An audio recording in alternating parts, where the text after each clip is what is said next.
Alors l'IRT NanoElec est très tournée vers des techniques plus matérielles ou bas niveau. INRIA apporte une compétence en matière de logiciels et de mathématiques appliquées qui vient compléter ce qui peut être fait en termes de composants par exemple.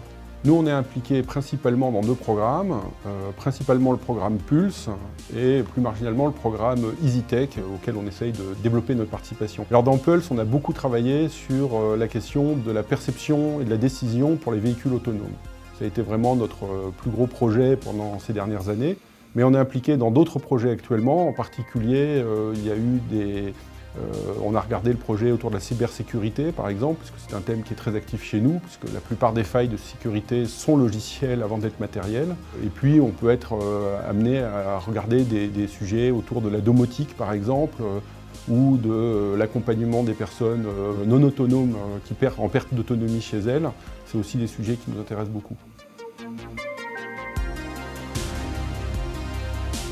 Ce que l'IRT nous apporte, puisque nous sommes un institut qui fait de la recherche fondamentale et qui essaye d'aller vers les applications, c'est des moyens pour pousser les applications plus loin. En particulier, si on reprend cet exemple du véhicule autonome, on a eu des ingénieurs qui ont pu travailler dans le cadre de l'IRT pour faire des prototypes, faire des expérimentations grandeur réelle avec des véhicules qu'on aurait eu certainement plus de mal à faire sans les moyens de l'IRT.